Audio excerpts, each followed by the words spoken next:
to fall because they haven't learned to do the survival to fit on your own, to be able to survive on your own without needing others. Something that was embedded in our DNA is part of our godship, to be able to utilize this earth in its complete balance for our survival. You cannot just eat it up, eat it up. There won't be nothing left. I mean, you can look at the Gulf spill now. That's right there is ridiculous. One thing is that they don't understand. You're going to have a lot of earthquakes and stuff when you're stripping the earth of its natural oil. If you have a car and you unscrew your oil cap to your pan and let it drain out, and then drive your car for a good couple miles after doing so, the parts will heat up and grind and cause friction as they move. It's no longer a smooth movement. Well, this oil that is located in the earth is in between the place to give it the cushion to move without so much of the friction that gives the shock waves through the earth, which is causing these devastating earthquakes. When you got also drills located along fault lines, so now you're putting in a small crack, drilling it open, cracking it more open, sucking the oil that lubricates it from having this friction and heat and things.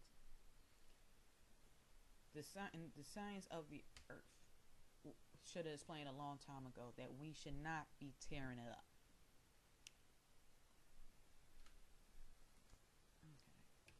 But that was getting off the subject and everything. When you study about the Illuminati, the elite force, or most, first of all, you have to be in the family. It's a bloodline thing. When my father was probably like 16 years old, he was approached and allowed to know that he is, from being the eldest son, was allowed to learn the secrets of the Illuminati. And he learned a lot. He detested the returning of natural practices of our people, because not only do us as native of this side of the world, you got the Siberian shamans, you got the Hindus, you got the Buddhists, you got African shamans. We all practice this. This is nothing new. This was just reused for selfish purposes. Now, as I was going back, these elite are bloodline relatives.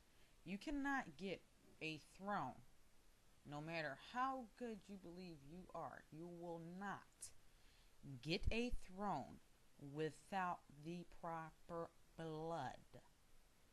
You have to have relation to the former kings. This was the practice because of keeping the blood pure, to keeping from, when they say the Elohim, the divine males, the divine creators. Not everybody was created equal. You have those who were built to be on high God status, and you have those who were built under servitude. So when you have those who were built under servitude, where they says a servant has to serve under his master, now you have the servants trying to be masters. And by doing this practice,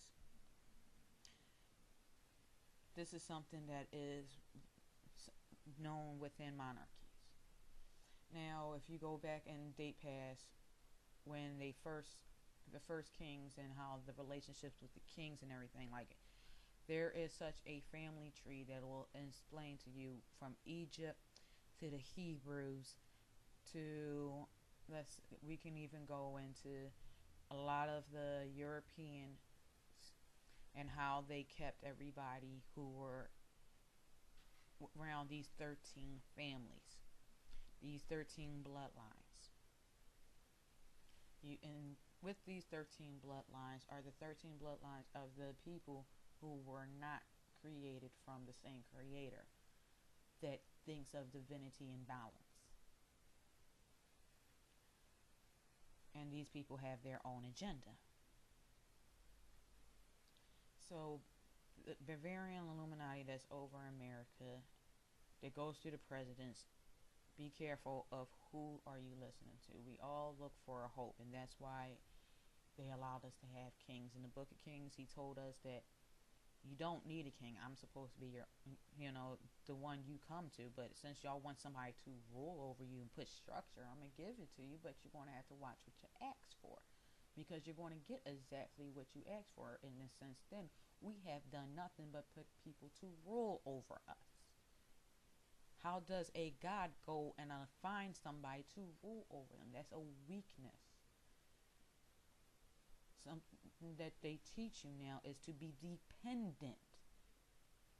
He does not want you to be dependent. He is not dependent. He wants you to be exactly like him.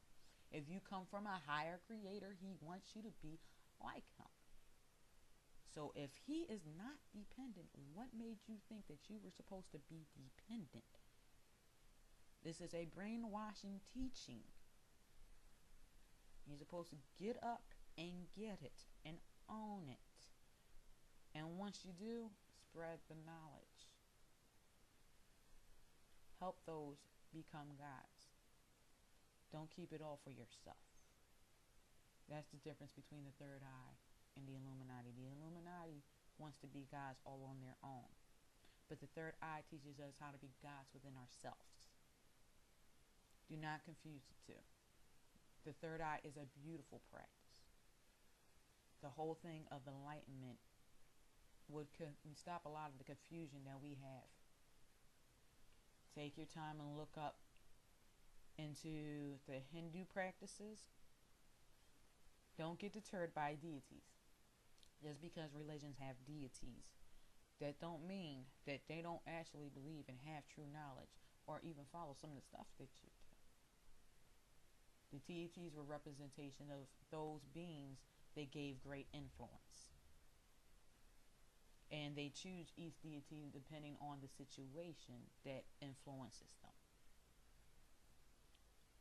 Now, my deity is my daughter. She's the one I idolize. She's the one I keep pictures of. If I had a statue, I will have a statue of my daughter. That is my deity. That is my goddess. That is the one who influenced me within this earth. That's what a deity is. Not necessarily saying that somebody is just praising all types of this, that, and the third. It was their influence amongst these people at the time that gave them the ability to be known as noble and known to be praised for their attributes. If I'm a doctor and I've healed a patient from death, I will be revered by the family. Not saying they will write statues and things, but they have wrote statues of famous doctors and philosophers and things like that. These are all deities. Anytime you put something in a visual form to look over and come back, and when you do so, it's not as your normal praising on everybody else. It's a special higher praising because of the person's attributes and what they've done. That is a deity, and we are surrounded with deities all over. We have statues and pictures and monuments and everything all over. We are no different than any other religion. But learn about the third eye through Hinduism, Confucius, Buddhism. Go into natural shaman practices and actually read up on these. And these will tell